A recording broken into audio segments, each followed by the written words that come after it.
গুণৰ মা যাবই হ'ল যিহেতু সেইবাবে বোলো আজি লোকেল হাঁহৰ লগত নটুকে খোৱা যাওক। নমস্কাৰ, মোৰ নাম অয়ন আৰু মোৰ ঘৰ শিৱসাগৰত।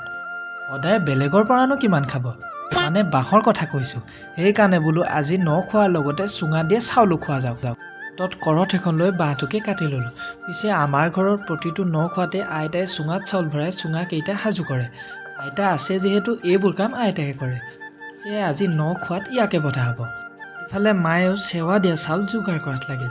পিছে আপোনালোকৰ ফালেও বাৰু এনেকৈ চেৱা দিয়া চাউল যোগাৰ কৰেনে? চুঙাকেইটা জুইত পৰি মায়ে এইফালে হাঁহৰ মাংস বনোৱাত লাগিল। পিছে মোৰ আকৌ এইবোৰ বনোৱাত কোনো লেনদেন নাই, মই অকল খাব পালেই হ'ব। আমাৰ ঘৰৰ মানুহবোৰ জইণ্ট ফেমিলি যিহেতু ঘৰত যিয়ে নাথাকক সদায় পৰিৱেশটো উখল মাখল হৈ থাকে। বাৰু সকলো বস্তু যোগাৰ কৰা হ'ল যিহেতু আমিও বোলো খোৱাতে ধৰোঁ। যে ন খোৱাতনো কি আছিল এইবোৰ আৰু এতিয়া কৈ নাথাকোঁ। আৰু আমিও খোৱাত ধৰোঁ। আকৌ লগ পোৱাৰ আশাৰে আজিৰ ভিডিঅ'টো ইমানতে